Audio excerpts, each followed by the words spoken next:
City న్యూస్కు స్వాగతం. BJP వ్యవస్థాపక దినోత్సవాన్ని పార్టీ శ్రేణులు ఘనంగా జరుపుకున్నారు. భారతీయ జనతా పార్టీ 44వ వ్యవస్థాపక దినోత్సవం సందర్భంగా కార్యాలయంలో పార్టీ శ్రేణులు పార్టీ జెండాను ఎగురవేసి స్వీట్లు పంచి సంబరాలు జరుపుకున్నారు. ఈ సందర్భంగా పలువురు నాయకులు మాట్లాడుతూ 2 ఎంపీ స్థానాలతో మొదలైన బీజేపీ ప్రయాణం నేడు 300కు పైగా ఎంపీ స్థానాలను గెలుచుకుని దేశంలోనే అతిపెద్ద రాజకీయ పార్టీగా అవతరించిందని తెలియజేశారు. గత 10 సంవత్సరాలుగా కేంద్రంలో అధికారంలో ఉన్న బీజేపీ ప్రభుత్వం ఎన్నో అభివృద్ధి సంక్షేమ కార్యక్రమాలను అవలంబించిందని, మరల 3వసారి అత్యధిక ఎంపీ స్థానాలను గెలుచుకుని అధికారం చేపట్టబోతోందని వారు ఆశాభావం వ్యక్తం చేశారు. దేశ రక్షణకు బీజేపీ ప్రభుత్వం అధిక ప్రాధాన్యతను ఇస్తూ అలానే ఇతర దేశాలతో సత్సంబంధాలు మెరుగుపరిచిందని నాయకులు వివరించారు. ఈ సందర్భంగా పార్టీ వ్యవస్థాపకులను, పార్టీ అభివృద్ధికి కృషి చేసిన వారిని వారు స్మరించుకున్నారు. ఈ కార్యక్రమంలో పంతం గజేంద్ర, ధూళిపాడ శ్రీరామచంద్రమూర్తి, ఎన్ రాము, తోట రంగనాథ్, గంటా సతీష్, మత్తి వెంకటేశ్వరరావు తదితరులు పాల్గొన్నారు. ఈ యొక్క భారతదేశంలో భారతీయ జనతా పార్టీ అందరికి కింద స్థాయి వ్యక్తులకు కూడా మరి కేంద్ర సంక్షేమ ఫలాలు అందరం కూడా సౌభాగ్యంగా ఉండాలి, సస్యశ్యామలంగా ఉండాలంటే ఏం చేయాలనేటువంటి మంచి క్రమశిక్షణతో, మంచి కట్టుబాటుతో, నైతిక విలువలు కూడినటువంటి రాజకీయ వ్యవస్థని తయారు చేసినటువంటి వ్యవస్థ భారతీయ జనతా పార్టీ యొక్క జెండా. ఈనాడు ప్రపంచంలో విశ్వగురుగా ఉందంటే, ప్రపంచంలోనే అతి పెద్ద పార్టీగా ఉందంటే మరి మనం చేసేటువంటి విధి విధానాలు మరి అనేక మంది నచ్చి ఈ పార్టీలో చేరటం, ఈ పార్టీ మరి ఈ రోజున 300 పైచిలకు పార్లమెంటు 2 నుంచి 300 చిలుకు పార్లమెంటు సభ్యులు అవటం, మరి రాబోయే ఎన్నికల్లో 400 పార్లమెంటు పెరిగే దిశగా మేమందరం కూడా సమిష్టిగా పనిచేస్తున్నాం. ఇంతటి ఇటువంటి ఉన్నతమైనటువంటి పార్టీలు మేమందరం కూడా కేంద్రంలో ఇప్పుడు 3వసారి కూడా 400 పైన సీట్లు గెలుచుకుంటుంది మోడీ గారి నాయకత్వం. ఎందుకంటే అతి మెజార్టీతో గెలుస్తుంది. కానీ చాలా సంతోషంగా ఉంది. పార్టీ వాళ్ళందరం కూడా ఎదురు చూస్తున్నాం. రేపు 3వ తరం కూడా మోడీ గారి నాయకత్వం వరించాలని కోరుకుంటున్నాం అండి. సంతోషంగా జరుపుకుంటూ ఉన్నాం.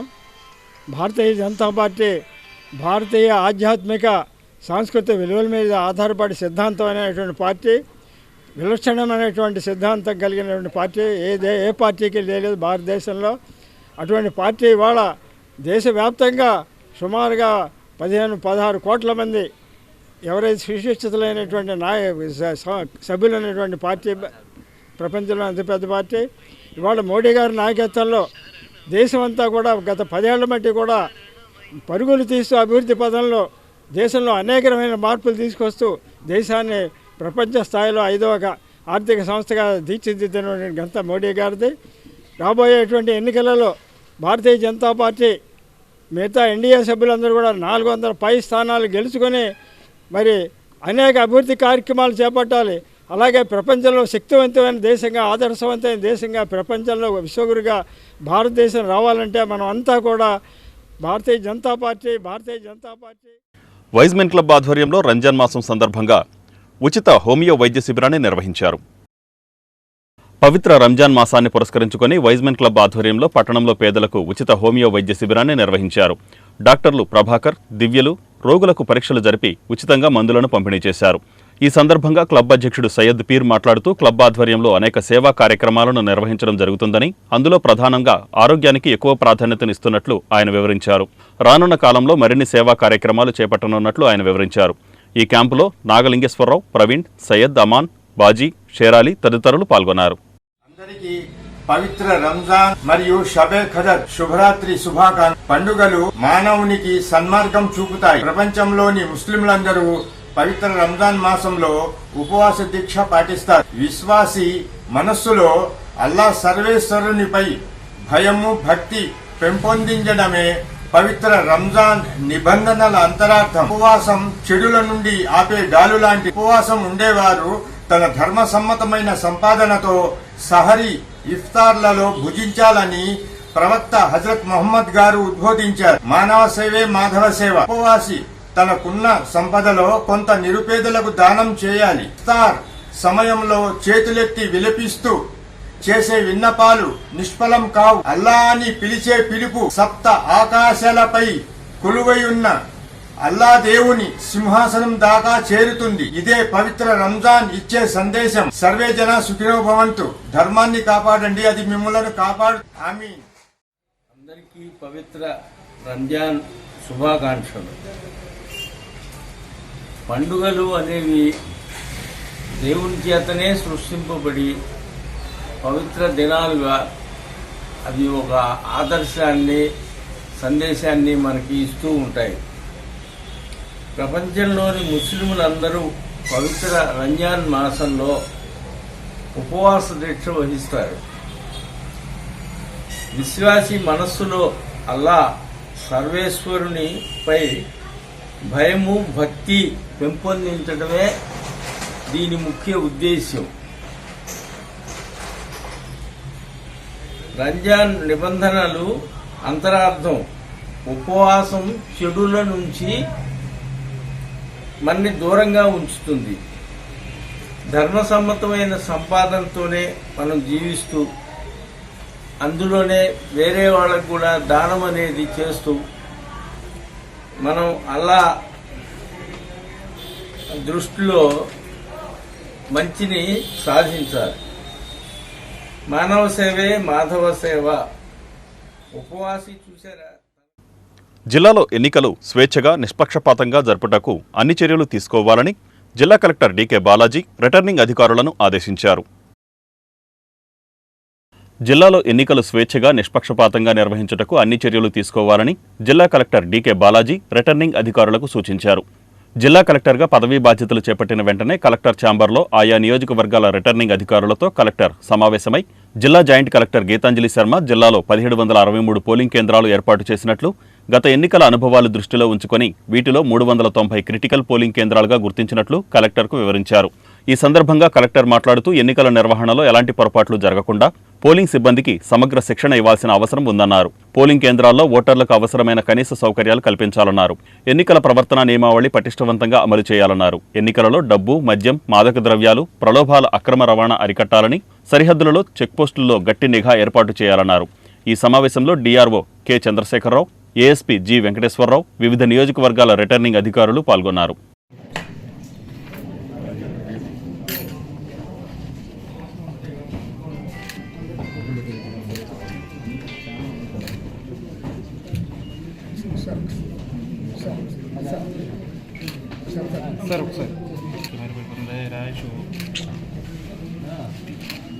ఏఎస్ అయిన తర్వాత ఆంధ్రాలో నేను అడుగుపెట్టింది ఈ జిల్లాకి కనుక నాకు I have a special bond with this district. So దానికి నాకు ఇంటికి వచ్చినట్టు హోమ్ కమింగ్ ఫీలింగ్ ఉంది.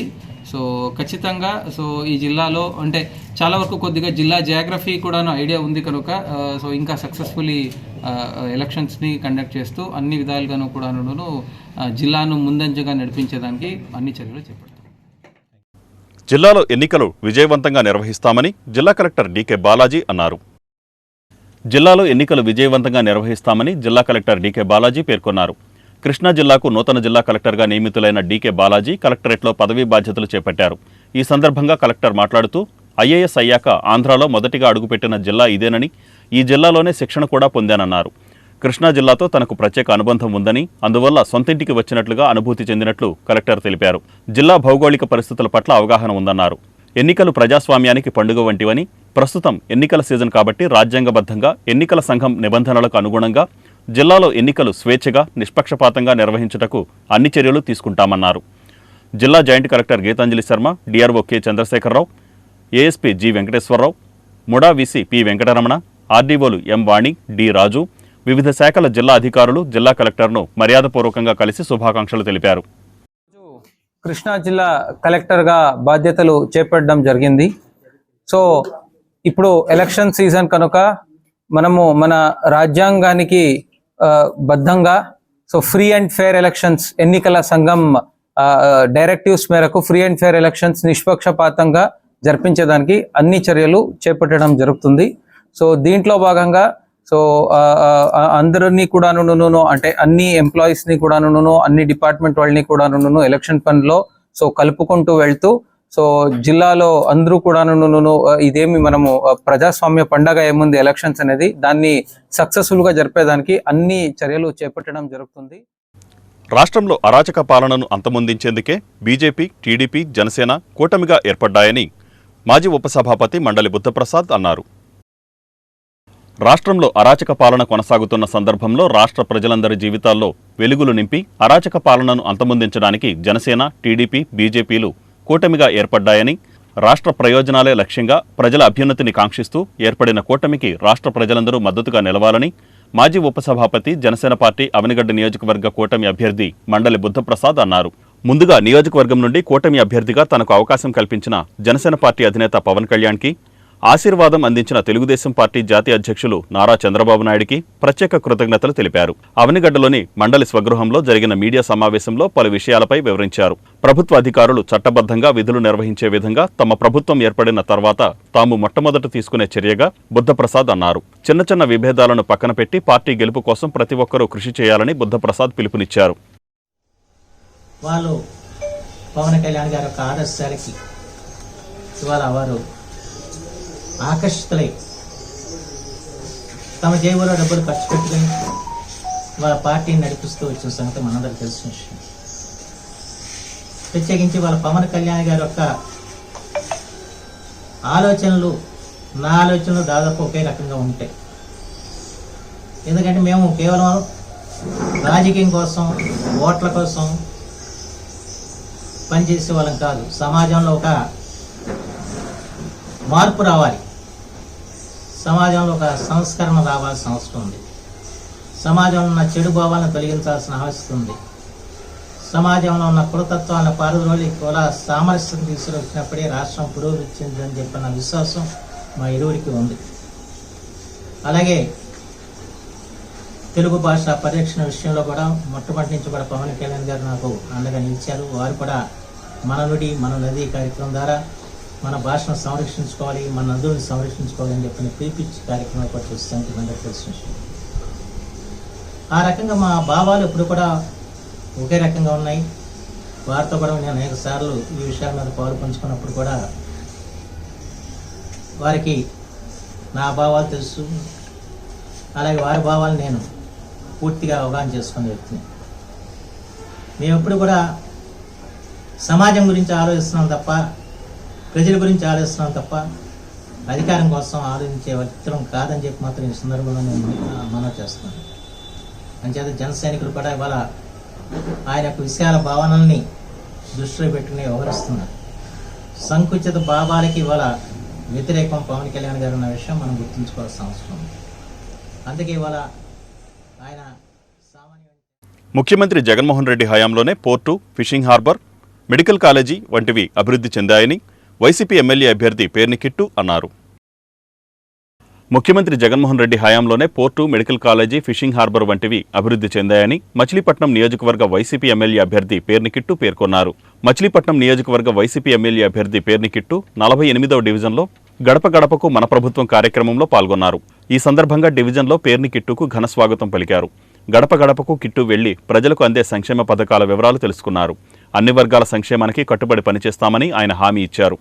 జగన్ ప్రభుత్వం గత 5 సంవత్సరాలుగా అందించిన సంక్షేమం, అభివృద్ధి తెలియజేశారు. ముఖ్యమంత్రి జగన్మోహన్ రెడ్డి హయాంలోనే port, medical college, fishing harbour వంటివి అభివృద్ధి చెందాయన్నారు. రాబోయే ఎన్నికల్లో తనను బందర్ ఎమ్మెల్యేగా, మచిలీపట్నం ఎంపీగా సింహాద్రి చంద్రశేఖర్ను గెలిపించాలని, రాష్ట్రంలో జగన్ ప్రభుత్వం ఏర్పడేలాగా ప్రతి ఒక్కరూ కృషి చేయాలని ఈ సందర్భంగా పేర్ని కిట్టు కోరారు. ఈ కార్యక్రమంలో వైసీపీ కన్వీనర్ చిటికెన నాగేశ్వరరావు, బడేభాను, గౌరహరి తదితరులు పాల్గొన్నారు. పొద్దున్నేమో టౌను, సాయంత్రం పూట్ల విలేజ్లో పర్యటించడం జరుగుతుంది. ఎక్కడ పర్యటించినా జగన్ గారు మా ఇంటికి ఇంత లబ్ధి చేకూర్చారండి. మీరు వచ్చినా మీరు రాకపోయినా జగన్మోహన్ రెడ్డి గారు ఎవరు నుంచో పెడితే వాళ్ళకి ఫ్యాన్ గుర్తుపైన మా మద్దతు ఉంటుందండి అని జనాలు తెలియజేయడం జరుగుతుంది. ఎక్కడికి వెళ్ళినా బ్రహ్మరథం పడటం జరుగుతుంది. జనాలు కూడా, ముఖ్యంగా మహిళలు, మేము చాలా ఆనందంగా ఉన్నామండి. ఒకప్పుడు ఎంతో ఇబ్బంది పడేవాళ్ళం. ఈరోజు మా పిల్లల చదువు గురించి కానీ లేదా మా పట్ల ఆరోగ్యం గురించి కానీ ఎంతో ఆలోచిస్తున్నాడు. ఎక్కడో 5 లక్షలు విలువ చేసే ఆరోగ్యశ్రీ కార్డుని ఈరోజు 25 లక్షలు విలువ చేసేలా తీసుకొచ్చాడు. మా అందరి ఆస్తి విలువ ఇంత సంపాదించినా కూడా 25 లక్షలు విలువ చేయని వాళ్ళకి కూడా ఈరోజు 25 లక్షల ఆరోగ్యశ్రీ కార్డు ఇచ్చి మా ఆరోగ్యాన్ని బాగా చూసుకుంటున్నాడు. మా పిల్లల చదువు పట్ల దృష్టి పెడుతున్నాడు. మాకు పథకాలు అందిస్తున్నాడు. అలాగే అభివృద్ధిలో ఎక్కడ చూడని విధంగా port, medical college, fishing harbour అంతా ఒక 5 సంవత్సరాల్లో ఒక టర్మ్లో ఇన్ని ప్రాజెక్టులు చేసి ఇంత సంక్షేమం అందించిన ఆయన్ని మేము ఎలా వదులుకుంటామనండి. వాళ్ళే ఎదురొచ్చి చెప్పడం చాలా ఆనందాన్ని కలగజేస్తుంది. ఈరోజు ప్రతిపక్షాలు చూసుకొస్తే ఎక్కడా జనం రావట్లేదని ఊరికే ఏదో ఒకటి మాట్లాడేయాలి కదా అని అబద్ధాలు చెప్పడం, వాళ్ళ మనుషులనే పిలిపించుకుని వాళ్ళకే కండవాళ్ళు కప్పేసి జాయిన్ అయిపోయారని చెప్పడం.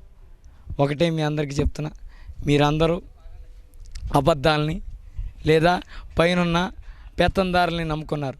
మేము మాత్రం ప్రజల్నే నమ్ముకున్నాం. మేము చేసిన మంచి చూసి ఓటేయమని మాత్రమే అడుగుతున్నాం. మేము ప్రత్యర్థుల పట్ల విమర్శలు చేయట్లేదు. ఇంకోళ్ళు ఎలా చేశారు అలా చేశారు, రేపు వచ్చాక సింగపూర్లు కట్టేస్తామని అబద్ధాలు చెప్పట్లేదు.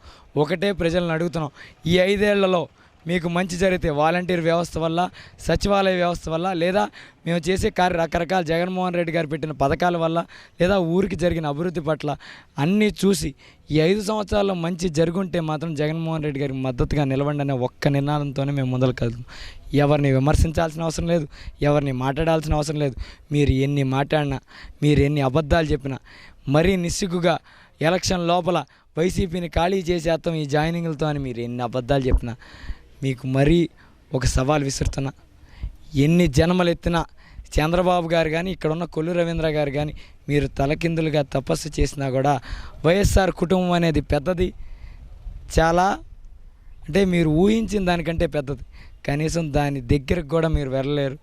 ఏదో ఈరోజు వాళ్ళని ప్రలోభ పెట్టి భయపెట్టి ఏదో ఒకటి చేసి వాళ్ళని తిప్పుకోవాలని చూస్తున్నారు. కానీ మీ వెనకాల తిరిగే వాళ్ళ మనసు కూడా వాళ్ళ ఇంట్లో వాళ్ళ ఆడవాళ్ళని అడిగితే చెప్తారు ఎవరి ప్రభుత్వంలో మీకు లబ్ధి జరిగిందని. వాళ్ళింటిని వెనకాల తిరిగే ప్రతి ఇంటికి వెళ్ళి ఎవరి హయాంలో లబ్ధి జరిగిందని ఆ ఇంట్లో ఆడవాళ్ళని అడిగినా కూడా మీకు చెప్తారు. కాబట్టి కొద్దిగా స్పృహలోకి వచ్చి మాట్లాడండి. పర్లేదు, ఎలక్షన్ ప్రచారానికి అటు ఇటు తిరగండి, తప్పులేదు. కానీ ఏదో భ్రమతో ఏదో ఒకటి మాట్లాడేద్దాం, కెమెరా ముందు ఎవడో చూడదు కదా, ఎవడేం వండు కదా. క్యాండిడేట్గా ఉన్నటువంటి పేర్ను కిట్టు గారు, పేర్ని కృష్ణమూర్తి గారు, మా 49వ వార్డులో ఉన్నటువంటి 48వ వార్డులో ఉన్నటువంటి మన గడప గడప కార్యక్రమంలో గడప గడపకు తిరుగుతున్నాము. మేము తెలుగుదేశం మనం దీనికి వైసీపీ పార్టీకి ఓటు ఎందుకు వేయమంటున్నామంటే మా నాయకుడు ఒకటే పిలిపించాడు, నేను చేసినటువంటి కార్యక్రమాలు నచ్చితే గడప గడపకు నా ప్రభుత్వం ద్వారా ఏదో ఒక రూపంలో, అది ఫంక్షన్స్ కానివ్వండి, హౌస్ సైట్స్ కానివ్వండి, ఇతరత 3 కార్యక్రమాలు పెట్టాము మేము. ఆ కార్యక్రమాల్లో మీకు గడప గడపకి మీకు అందుబాటులో ఉంది అనుకున్న పక్షంలో నాకు ఓట్లు వేయండి చెప్పి చెప్పాడు. దానివల్ల ఇదివరకు ఒక డెత్ సర్టిఫికేట్ కావాలన్నా, ఒక బర్త్ సర్టిఫికేట్ కావాలన్నా, ఏదన్నా ఒక సర్టిఫికేట్ కావాలంటే ఎంఆర్ఓ ఆఫీస్ చుట్టూ కానివ్వండి, లేకపోతే ఆర్ఐ ఆఫీస్ చుట్టూ ఎన్ని తిరిగి తిరిగి తిరిగి తిరిగి విసిగి వేసారిపోయేవాళ్ళం. అలాంటిది ఈ మధ్యన రీసెంట్గా మన సచివాలయంలో మీకు కావాల్సిన సర్టిఫికేట్స్ ఏం కావాలంటే పెట్టామని చెప్తే వార్డులో ఉన్నటువంటి ప్రజానికం అంతా కూడా వాళ్ళకి లేనటువంటి సర్టిఫికేట్స్ కోసం పెడితే వితిన్ 24 అవర్స్లో ఆ సర్టిఫికేట్స్ ఇస్తాం మొదలుపెట్టి. ఇదివరకు గవర్నమెంట్లో ఆఫీసులన్నీ కూడా తిరిగి కాళ్ళు చెప్పులు అయిపోయాయి. అలాగే మున్సిపల్ ఆఫీస్లో కూడా ఇటు టౌన్ ప్లానింగ్ సెక్షన్లో కానివ్వండి, అటు రెవెన్యూ సెక్షన్లో కానివ్వండి, అటు వాటర్ సెక్షన్లో కానివ్వండి, ఏ సెక్షన్లో కూడా పని అవ్వాలంటే మనం మున్సిపల్ ఆఫీస్ చుట్టూ తిరగవలసి వచ్చేది. ఒక్కసారికి 10 సార్లు 20 సార్లు తిరిగితే కానీ అది కూడా ఆ లోకల్గా ఉన్నటువంటి ఆ వార్డు పరిధిలో ఉన్నటువంటి నాయకులను పట్టుకుని ఆఫీస్కి వెళ్తే వాళ్ళ రికమెండేషన్స్ అయ్యాయి.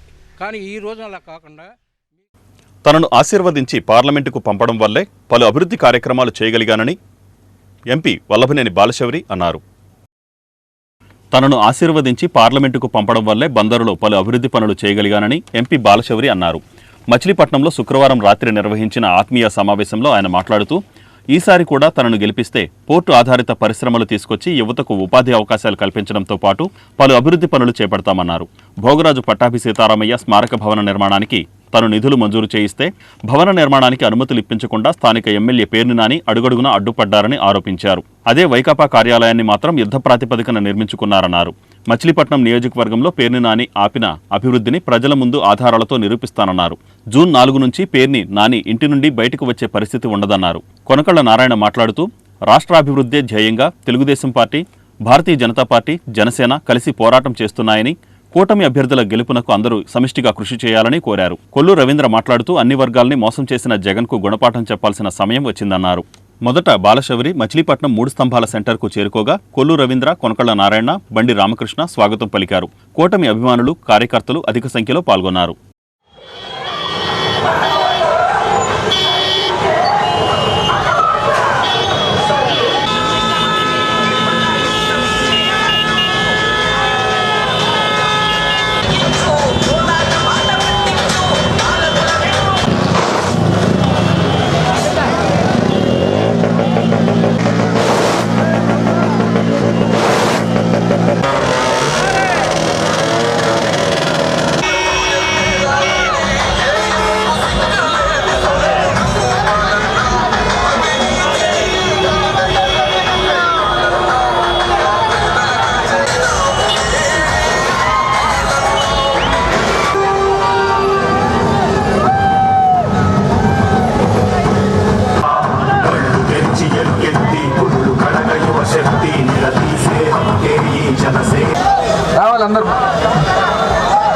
జై జనసేన, జై టీడీపీ.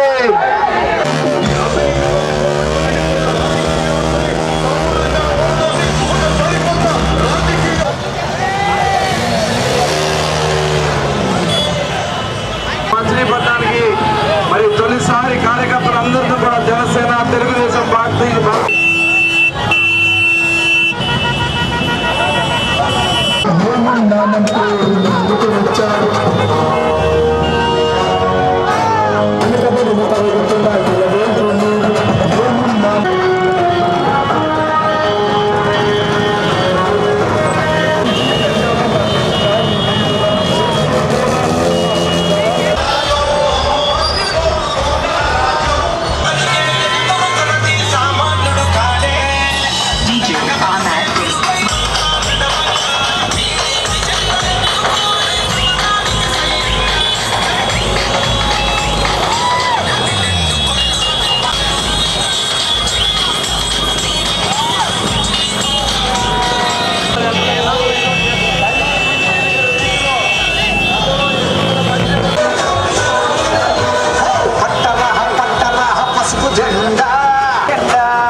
ఈ భారతదేశంలోనే గుర్తొచ్చేది డాక్టర్ భోగరాజు పట్టాభి సీతారామయ్య గారు.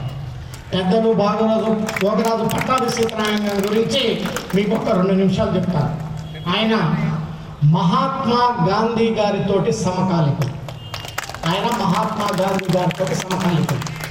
ఆయన ఒక చాలా 70-80 సంవత్సరాల కిందతో ఏదో ఆల్ ఇండియా కాంగ్రెస్ పార్టీ ప్రెసిడెంట్గా పోటీ చేయాలని ఈయన నామినేషన్ ఇస్తే అటుపక్క సుభాష్ చంద్రబోస్ గారు నామినేషన్ ఇస్తారు. చూడండి ఆయన పర్సనాలిటీలు ఎలా ఉన్నాయో. సుభాష్ చంద్రబోస్ గారు కానీ మహాత్మా గాంధీ గారు మన మచిలీపట్నం అభ్యర్థి అయినటువంటి భోగరాజు పట్టాభి సీతారామయ్య గారిని ఈయన ప్రపోజ్ చేశాడు. ఈయనైతే బాగుంటుంది, సౌమ్యుడు, మంచివాడు అని చెప్పి. అయితే ఆ ఎన్నికల్లో భోగరాజు పట్టాభి సీతారామయ్య గారు కొద్ది ఓట్లు తేడాతో ఓడిపోయారు. మహాత్మా గాంధీ గారు ఏమన్నారో తెలుసా? పట్టాభి ఓటమి నా ఓటమి అన్నాడు. అది that is the greatness of doctor Bhogaraju Pattabhi Sitaramayya garu అని చెప్పి సందర్భంగా మీకు మనం చేస్తా ఉన్నాను. మహాత్మా గాంధీ గారు ఆయన ఓటమి నా ఓటమి అంటే ఆయన ఎలాంటి పర్సనాలిటీ అయి ఉండాలి కూడా మీరందరూ అర్థం చేసుకోండి. అంత మంచి పర్సనాలిటీ, మహానుభావుడు, స్వాతంత్ర సమరయోధుడు, ఆంధ్ర బ్యాంకును స్థాపించి కొన్ని లక్షల మందికి ఉద్యోగ అవకాశాలు కల్పించి, కొంత లక్షల మందికి వ్యాపార అవకాశాలు కల్పించి ఈ దేశం యొక్క బాగోగులు కోరుకున్నటువంటి వ్యక్తి భోగరాజు పట్టాభి సీతారామయ్య గారు. ఆయన ఆంధ్ర బ్యాంకు సెంట్రల్ గవర్నమెంట్ యొక్క పాలసీ ప్రకారంగా యూనియన్ బ్యాంక్ ఆఫ్ ఇండియాలో మర్జ్ అయితే మేమందరం పోయి ఆ రోజు ఫైనాన్స్ మినిస్టర్ గారిని అడిగాం. నేను పార్లమెంట్ సభ్యుడిగా నిర్మలా సీతారామన్ గారు అన్నారు, నేను చాలా మంచి వ్యక్తి, నాకు కూడా ఒక దూరపు బంధు అవుతాడు బాలశ్వరి, తప్పకుండా ఒక కమ్యూనిటీ హాల్ చేర్పిద్దామని చెప్పేసి అన్నారు. ప్రధానమంత్రి గారిని కలిసాం, ఎంపీలందరం కలిసి ఆంధ్ర బ్యాంకులో ఉంచండి సార్ అన్నాం. కొన్ని పద్ధతుల వల్ల వాళ్ళ పాలసీ వల్ల కుదరదని చెప్పారు. సరే కమ్యూనిటీ హాల్ చెప్పినాం. ముఖ్యమంత్రి గారి దగ్గరికి వెళ్ళి 2 ఎకరాల కోసం స్థలాన్ని తీసుకొచ్చి దాన్ని చేపిస్తే దానికి బ్యాంక్ యొక్క నిబంధనల ప్రకారంగా దాన్ని ఇక్కడ ఉన్నటువంటి కార్పొరేషన్లో పెట్టి రిజల్యూషన్ పాస్ చేసి బ్యాంకుకి పంపాలి. 2 సంవత్సరాల పైనుంచి ఎన్నో పనులు అయినాయి, కానీ ఇంక్లూడింగ్ వైఎస్ఆర్సీపీ కార్యాలయానికి 2 ఎకరాల స్థలంలో అయిపోయి దానికి బ్రహ్మాండమైనటువంటి భవనం కట్టారు. కానీ భోగరాజు పట్టాభి సీతారామయ్య గారి యొక్క కమ్యూనిటీ హాల్కి ఇంతవరకు కూడా అనుమతి ఉన్నటువంటి వ్యక్తి ఈ పేరుని నాని అని చెప్పేసి సందర్భంగా మీకు శాసనసభ్యుడిని నేను అడుగుతా ఉన్నాను. మాట్లాడితే పవన్ కళ్యాణ్ గారిని ఆయన ప్యాకేజ్ ఇస్తారు అంటాడు. మరి గురువింజకి కింద నలుపు అర్థం తెలియదు. నేను చదువుతున్నాను పేరునే, నువ్వు ప్యాకేజ్ ఇస్తారు అంటున్నావే, నువ్వేమన్నా సత్యహరిచంద్రుడు పెదనాన్న కొడుకు అని చెప్పేసి నీ ఆస్తులు 2019లో నీ ఆస్తులేంటి, నీకున్నటువంటి బాకీలేంటి, ఈరోజు నీకున్నటువంటి ఆస్తులేంటి, నువ్వు బినామీలో నువ్వు కొన్నటువంటి ఆస్తులేంటి, ఇవన్నీ తేలేటువంటి సమయం కూడా ఆసన్నమైందని చెప్పడం గట్టిగా జనసైన్యం అంత తేలిగ్గా లేదు.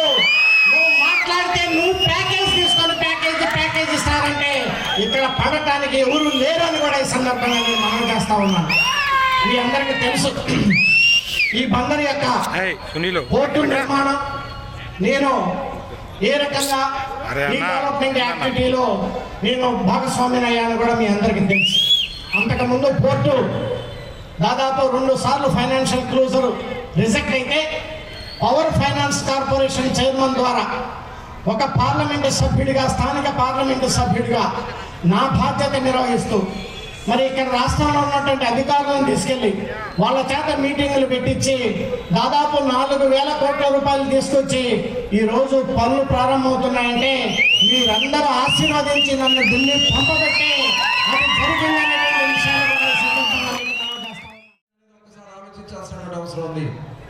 ఈ రాష్ట్రంలో జగన్మోహన్ రెడ్డి ముఖ్యమంత్రి అయిన తర్వాత, ముఖ్యమంత్రి కాకముందు అనేక వాగ్దానాలు చేశాడు, అనేక రకాలుగా మభ్యపెట్టాడు, అనేక వర్గాల్ని తన పుట్టలో వేసుకుని 2019 ఎన్నికల్లో దాదాపు 151 మంది ఎమ్మెల్యేలను గెలిపించిస్తే 23 మంది పార్లమెంట్ సభ్యులు ఇస్తే ఇవాళ రాష్ట్రానికి తీరని అన్యాయం జరిగే విధంగా ఈ రోజున ఒక అరాచక పాలన ఈ రాష్ట్రంలో నెలసింది. ఎందుకంటే ప్రశ్నిస్తే దాడులు, కేసులు, ఎమర్జెన్సీ.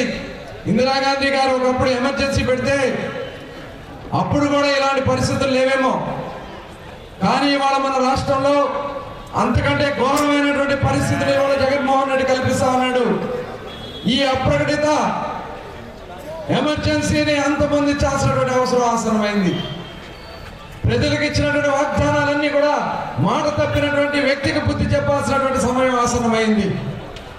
ఈ రాష్ట్రంలో తప్పుడు కేసులు పెట్టి అందరినీ ఇబ్బందులు పెట్టి జైలుకు పంపించినటువంటి వ్యక్తికి బుద్ధి చెప్పాల్సినటువంటి అవసరం ఉంది.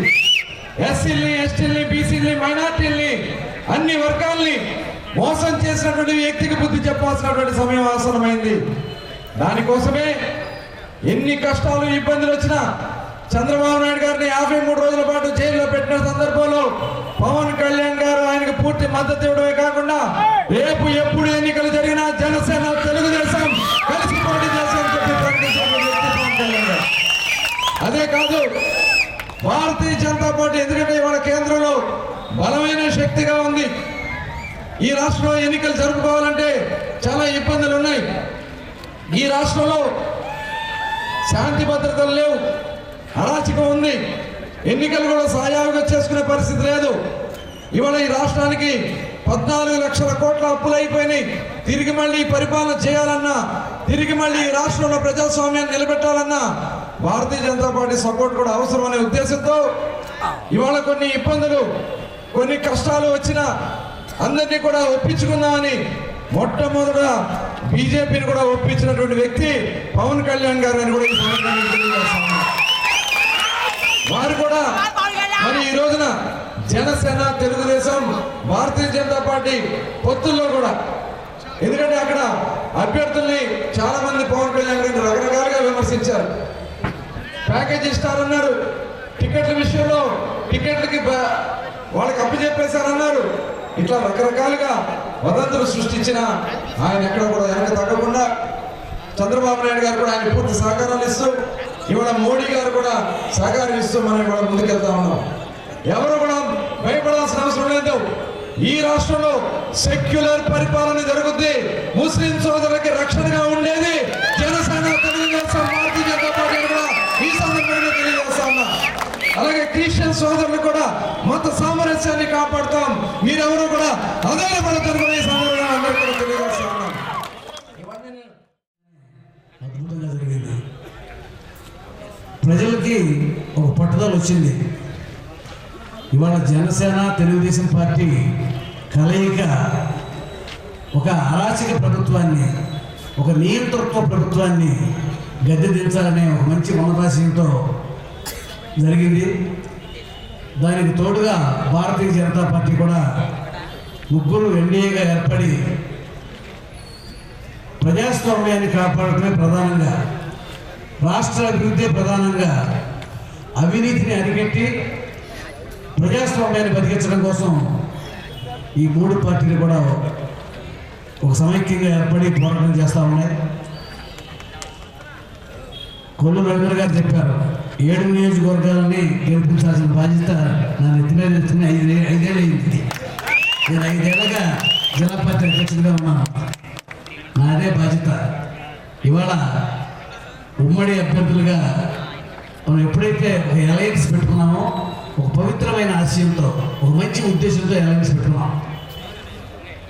బండి రామకృష్ణ గారు జనసేన ఇన్ఛార్జి, ఆయనకి సీట్ వస్తుందని అనుకున్నారు.